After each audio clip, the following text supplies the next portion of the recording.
হিসাববিজ্ঞান বা অ্যাকাউন্টিং নিয়ে সাধারণ মানুষের একটা বদ্ধমূল ধারণা আছে। মানুষ ভাবে এখানে সবকিছু অঙ্কের মতো নিখুঁত। হ্যাঁ, একদম। দুয়ে দুয়ে সবসময় 4 হয় এমনটাই তো সবাই ভাবে। রাইট। বিষয়টা অনেকটা মেডিকেল এক্স-রের মতো ভাবা যেতে পারে। কারো হাড় ভাঙলে সাদা-কালো ফিল্মে যেমন পরিষ্কার দাগ দেখা যায়, অ্যাকাউন্টিংয়েও ডেবিট আর ক্রেডিট মিলে গেলে মনে হয় ব্যবসার সব হিসাব একদম স্বচ্ছ। কিন্তু কর্পোরেট অ্যাকাউন্টিং এবং দীর্ঘমেয়াদী বিনিয়োগের জগতে ঢুকলে এই এক্স-রে মেশিনটা যেন হঠাৎ করেই পুরোপুরি অকেজো হয়ে যায়। ওহ, একদম ঠিক বলেছেন। হঠাৎ করেই এমন কিছু অদৃশ্য খরচ বা লুকায়িত হিসাব সামনে আসে যা খালি চোখে দেখাই যায় না। আর ঠিক তখনই দুয়ে দুয়ে ৪ না হয়ে ৩.৫ বা ৫ হয়ে যেতে পারে। এটা খুবই বাস্তব একটা চিত্র। সাধারণ হিসাবের বাইরে যখন একীভূতকরণ বা কনসলিডেশনের কথা আসে, তখন আমরা এমন একটা ধূসর এলাকায় প্রবেশ করি যেখানে শুধু সংখ্যা দেখলে চলে না। মানে সংখ্যার পেছনের অর্থনৈতিক বাস্তবতা বুঝতে হয়, তাই তো? হ্যাঁ, ওই ইকোনমিক রিয়ালিটি বোঝাটাই আসল।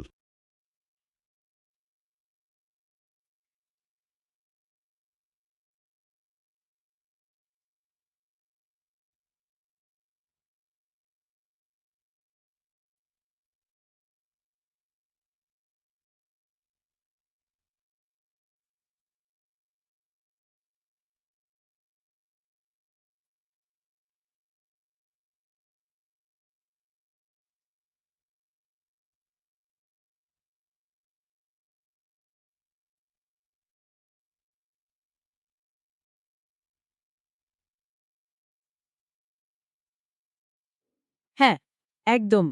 দুয়ে দুয়ে সবসময় ৪ হয়, এমনটাই তো সবাই ভাবে। রাইট। বিষয়টাও অনেকটা মেডিকেল এক্স-রের মতো ভাবা যেতে পারে। কারো হাড় ভাঙলে সাদাকালো ফিল্মে যেমন পরিষ্কার দাগ দেখা যায়, অ্যাকাউন্টিংয়েও ডেবিট আর ক্রেডিট মিলে গেলে মনে হয় ব্যবসার সব হিসাব একদম স্বচ্ছ। কিন্তু কর্পোরেট অ্যাকাউন্টিং এবং দীর্ঘমেয়াদী বিনিয়োগের জগতে ঢুকলে এই এক্স-রে মেশিনটা যেন হঠাৎ করেই পুরোপুরি অকেজো হয়ে যায়। ওহ, একদম ঠিক বলেছেন। হঠাৎ করেই এমন কিছু অদৃশ্য খরচ বা লুক্কায়িত হিসাব সামনে আসে যা খালি চোখে দেখাই যায় না। আর ঠিক তখনই দুয়ে দুয়ে ৪ না হয়ে ৩.৫ বা ৫ হয়ে যেতে পারে। এটা খুবই বাস্তব একটা চিত্র। সাধারণ হিসাবের বাইরে যখন একীভূতকরণ বা কনসলিডেশনের কথা আসে, তখন আমরা এমন একটা ধূসর এলাকায় প্রবেশ করি যেখানে শুধু সংখ্যা দেখলে চলে না। মানে সংখ্যার পেছনের অর্থনৈতিক বাস্তবতা বুঝতে হয়, তাই তো? হ্যাঁ, ওই ইকোনমিক রিয়ালিটি বোঝাটাই আসল।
আর ঠিক এখানেই বিষয়টা সবচেয়ে আকর্ষণীয় হয়ে ওঠে। আজকের এই গভীর বিশ্লেষণে আমরা দারুণ একটি কেস স্টাডি নিয়ে আলোচনা করব। আমাদের আজকের আলোচনার মূল ভিত্তি হল আইসিএবি ২৪ সালের ফিনান্সিয়াল অ্যাকাউন্টিং অ্যান্ড রিপোর্টিং ম্যানুয়ালের চ্যাপ্টার ১৩ থেকে নেওয়া একটি ঘটনা। ড্রাউট পিএলসি এর কেস স্টাডিটা, তাই না? হ্যাঁ, ড্রাউট পিএলসি। যারা শুনছেন, বিশেষ করে সিএ শিক্ষার্থীরা, তাদের জানিয়ে রাখি, আমাদের লক্ষ্য শুধু অঙ্কের উত্তর মেলানো নয়, এর পেছনের যুক্তি মানে কেন এবং কিভাবে কাজ করছে সেটা উন্মোচন করা। চমৎকার। আমরা যদি একে বৃহত্তর প্রেক্ষাপটে দেখি, তাহলে বুঝব যে জয়েন্ট ভেঞ্চারের হিসাবরক্ষণ শুধু কিছু সংখ্যার যোগবিয়োগ নয়, এটি আসলে একটি কোম্পানির ওপর অন্য কোম্পানির প্রভাবের নিখুঁত চিত্রায়ন। ঠিক আছে, চলুন কোনো উপসংহারে যাওয়ার আগে আমরা একদম গোড়া থেকে শুরু করি, অনেকটা ফরেনসিক অ্যানালিসিসের মতো। আমরা সোর্সের প্রশ্নটা একদম শব্দ ধরে ধরে পড়ব এবং এর ভেতরের অর্থ ডিকোড করব। চলুন শুরু করা যাক। সোর্সের প্রথম বাক্যে বলা হচ্ছে, ড্রাউট পিএলসি ১ জানুয়ারি ২০x৭ তারিখে ২.৫ লাখ সিইউ দিয়ে ডিলুজ লিমিটেডের ৪০% শেয়ার অধিগ্রহণের মাধ্যমে একটি জয়েন্ট ভেঞ্চারের অংশীদার হয়। আচ্ছা, এখানে একটু থামা যাক। হ্যাঁ, ঠিক আছে, চলুন বিষয়টা একটু ভেঙে দেখি। সাধারণত ৪০% শেয়ার থাকলে তো আমরা অ্যাসোসিয়েট বা সহযোগী প্রতিষ্ঠান ভাবি, তাহলে এখানে জয়েন্ট ভেঞ্চার কেন বলা হচ্ছে? এই প্রশ্নটা আসাটাই সবচেয়ে স্বাভাবিক, কারণ আমরা সবসময় শেয়ারের শতকরা হার দিয়ে চিন্তা করতে অভ্যস্ত। কিন্তু IFRS 11 অনুযায়ী বিষয়টা শুধু শেয়ারের পরিমাণের উপর নির্ভর করে না। মানে চুক্তির একটা বড় ভূমিকা আছে এখানে। একদম, নির্ভর করে চুক্তির ওপর। ধরুন, একটা ভল্টের ভেতরে অনেক সম্পদ আছে, একজনের কাছে 60% মালিকানা আর অন্যজনের কাছে 40%। বুঝতে পারছি। কিন্তু ভল্টটা এমনভাবে বানানো যে দুজনের চাবি একসাথে না ঘোরালে সেটা খুলবে না। ও আচ্ছা, অনেকটা একটা গাড়ির 40% মালিকানা কেনার মতো, যেখানে অন্য মালিকের সাথে আপনার শক্ত চুক্তি আছে যে দুজনের সম্মতি ছাড়া কেউই গাড়িটি চালাতে পারবে না। ঠিক ধরেছেন, এটাকে বলা হয় জয়েন্ট কন্ট্রোল বা যৌথ মালিকানা। যখন সিদ্ধান্ত নেওয়ার জন্য সর্বসম্মত মতামতের প্রয়োজন হয়, তখন শেয়ার 40% হোক বা 30%, সেটা জয়েন্ট ভেঞ্চার হিসেবেই গণ্য হবে। বিষয়টা দারুণভাবে পরিষ্কার হল। শুধু মালিকানা নয়, নিয়ন্ত্রণের ধরনটাই এখানে মূল বিষয়। এবার পরের তথ্যগুলো পড়া যাক। হ্যাঁ, সোর্সে আর কি বলা আছে? বলা হচ্ছে, ওই তারিখে ডিলিউজ লিমিটেডের রিটেইনড আর্নিংস ছিল 2,10,000 সিইউ এবং তাদের একটি ফ্যাক্টরি বিল্ডিং ছিল যার ফেয়ার ভ্যালুর ক্যারিং অ্যামাউন্টের চেয়ে 60,000 সিইউ বেশি ছিল। আচ্ছা, আর বিল্ডিংয়ের আয়ুষ্কাল? বিল্ডিংটির অবশিষ্ট আয়ুষ্কাল ছিল ২০ বছর। আর সবচেয়ে গুরুত্বপূর্ণ লাইনটা হল, ডিলিউজ লিমিটেড তাদের নিজস্ব বইতে কোনো ফেয়ার ভ্যালু অ্যাডজাস্টমেন্ট করেনি। এটি একটি গুরুত্বপূর্ণ প্রশ্নের জন্ম দেয়। হ্যাঁ, সেটাই তো ভাবছিলাম। ডিলিউজ লিমিটেড তাদের নিজেদের বইতে ফেয়ার ভ্যালু অ্যাডজাস্টমেন্ট করল না কেন? দাম বাড়লে তো সেটা ব্যালেন্স শিটে দেখানোই লাভজনক, তাই না? বাহ্যিকভাবে দেখলে সেটাই মনে হয়, কিন্তু কনসলিডেশন সম্পূর্ণভাবে বিনিয়োগকারীর দৃষ্টিকোণ থেকে করা হয়। সাবসিডিয়ারি বা জয়েন্ট ভেঞ্চারের নিজস্ব বই সবসময় হিস্টোরিক্যাল কস্ট বা ঐতিহাসিক মূল্যে চলতে পারে। মানে প্রতিদিনের বাজারের দাম অনুযায়ী সম্পদের মূল্য পরিবর্তন করাটা তাদের জন্য জরুরি নয়? একদমই না। তাছাড়া তারা তো আর কালকেই বিল্ডিংটা বিক্রি করে দিচ্ছে না, তাই নিজেদের বইতে দাম বাড়িয়ে দেখানোর কোনো মানে হয় না। বুঝতে পেরেছি। পরিস্থিতিটা এখন চোখের সামনে পরিষ্কার। এবার মূল গন্তব্যে পৌঁছানোর পালা।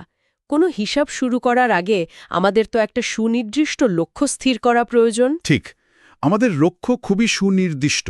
আমাদের বের করতে হবে 31 ডিসেম্বর 20x9 তারিখে ড্রাউট পিএলসির কনসলিডেটেড ব্যালেন্স শিটে ইনভেস্টমেন্ট ইন জয়েন্ট ভেঞ্চারের পরিমাণ ঠিক কত দেখানো হবে। আর এই লক্ষ্য পূরণের জন্য আমাদের ব্যবহার করতে হবে ইকুইটি মেথড। হ্যাঁ, ইকুইটি মেথডের পেছনে লজিকটা বুঝতে পারলে পুরো হিসাবটা খুব সহজ হয়ে যায়। এর মূল নীতি হল, শুরুতে যে দাম দিয়ে শেয়ার কেনা হয়েছে সেই প্রারম্ভিক দাম দিয়ে হিসাব শুরু হবে, আর পরবর্তীতে জয়েন্ট ভেঞ্চার কোম্পানির লাভ লোকসানের অংশ অনুযায়ী বিনিয়োগের মূল্য বাড়বে বা কমবে। রাইট? একদম সঠিক। তাহলে চলুন আমরা আমাদের প্রথম ধাপে যাই, কস্ট অফ ইনভেস্টমেন্ট। সোর্স থেকে আমরা দেখেছি বিনিয়োগের প্রারম্ভিক মূল্য হল 2.5 লাখ সিইউ। এটাই আমাদের বেসলাইন। কিন্তু শুধু এই 2.5 লাখ সংখ্যাটা নেওয়াই যথেষ্ট নয়।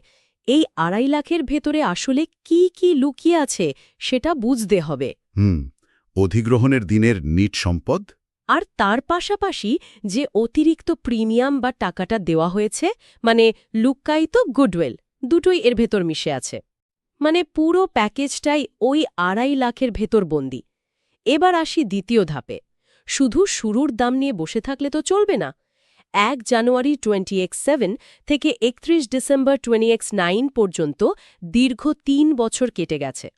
অবশ্যই এই সময়ে কোম্পানি নিশ্চয়ই বসেছিল না। সোর্সের তথ্য অনুযায়ী 31 ডিসেম্বর 20X9 তারিখে ডিলিউজ লিমিটেডের রিটেইনড আর্নিংস বেড়ে দাঁড়িয়েছে 4,20,000 সিইউতে। তাহলে এই সব কিছুর মানে কি দাঁড়ায়? মানে হল, সরাসরি কোনো সংখ্যা না পড়ে আমাদের লজিক বুঝতে হবে। চলুন ধাপে ধাপে ক্যালকুলেশনটা করি। শুরুতে কোম্পানির রিটেইন আর্নিংস ছিল 2,10,000, আর এখন সেটা 4,20,000। তাহলে এই 3 বছরে কোম্পানির নিট লাভ বা প্রবৃদ্ধি কত হল? 4,20,000 থেকে 2,10,000 বাদ দিতে হবে। একদম বাদ দিলে থাকে 2,10,000 সিইউ। আর যেহেতু ড্রআউট পিএলসি 40% শেয়ারের মালিক, তাই এই পুরো লাভের ওপর কিন্তু তাদের অধিকার নেই। তাদের অংশ হল ওই 2,10,000-এর 40%। আচ্ছা, মানে 84,000 সিইউ। হ্যাঁ, এখানকার সবচেয়ে চমকপ্রদ দিকটি হল এই 84,000 সিইউ বিনিয়োগকারীর সম্পদ বাড়িয়েছে। ও আচ্ছা, তাই ইকুইটি মেথড অনুযায়ী এই অংশটি প্রারম্ভিক মূল্যের, অর্থাৎ সেই 2.5 লাখের সাথে যোগ করতে হবে। ঠিক তাই, এতে করে ব্যালেন্স শিট একদম হালনাগাদ তথ্য দেয়। হিসাবটি যদি এখানেই শেষ হয়ে যেত তাহলে সিএ শিক্ষার্থীদের জন্য এটা খুব সহজ হয়ে যেত। কিন্তু আসল জটিলতা তো লুকিয়ে আছে ওই ফ্যাক্টরি বিল্ডিংয়ের ফেয়ার ভ্যালুতে। চলুন তৃতীয় ধাপে যাই। হ্যাঁ, যেটাকে আমরা বলতে পারি অদৃশ্য অবচয়ের সমন্বয়। আচ্ছা, এখানে একটা বুদ্ধিদীপ্ত পাল্টা প্রশ্ন করি। বিল্ডিংয়ের দাম তো 60,000 সিইউ বেশি ছিল, তাহলে আমরা কি সরাসরি এই 60,000 আমাদের বিনিয়োগের সাথে যোগ করে দেব না? সম্পদ বাড়লে তো ভ্যালুও বাড়ার কথা। আপাতদৃষ্টিতে এটাই মনে হয়, কিন্তু এখানে একটা বড় ফাঁদ আছে। এই যে 60,000 বেশি দাম, এটা তো শুরুতেই ওই 2.5 লাখ দিয়ে শেয়ার কেনার সময় পরিশোধ করা হয়ে গেছে। ও রাইট, প্রারম্ভিক বিনিয়োগের ভেতরেই এটা আছে। হ্যাঁ, তাই নতুন করে যোগ করলে ডাবল কাউন্টিং হয়ে যাবে। মূল সমস্যা হল অবচয় বা ডেপ্রিসিয়েশন। মানে ডিলিউজ লিমিটেড তাদের নিজস্ব বইতে পুরনো কম দামের উপর অগচয় ধরছে। একদম ঠিক। ফলে তাদের অবচয় খরচ কম দেখাচ্ছে এবং মুনাফা কৃত্রিমভাবে বেশি দেখাচ্ছে। কনসলিডেশনের সময় এই অতিরিক্ত মুনাফাকে বাস্তবসম্মত করতে হবে। দারুণ একটা পয়েন্ট। চলুন তাহলে ধাপে ধাপে এই ক্যালকুলেশনটা করে ফেলি।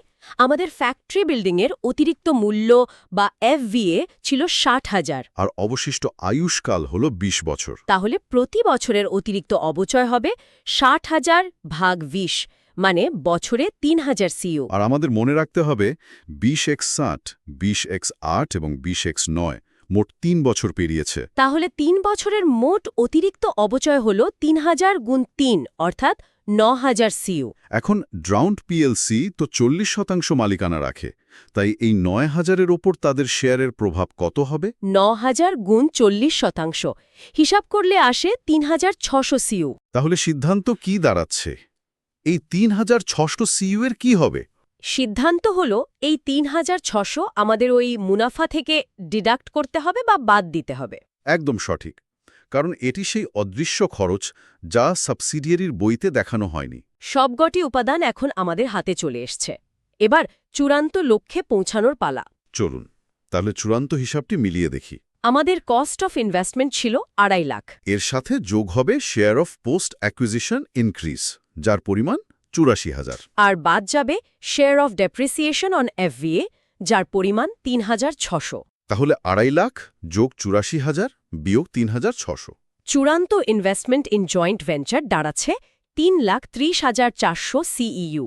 আমরা শুধু একটি অঙ্ক মেলাইনি, আমরা দেখলাম কিভাবে ইকুইটি মেথড সময়ের সাথে সাথে একটি বিনিয়োগের প্রকৃত অর্থনৈতিক পরিবর্তনকে ধারণ করে। একদমই তাই।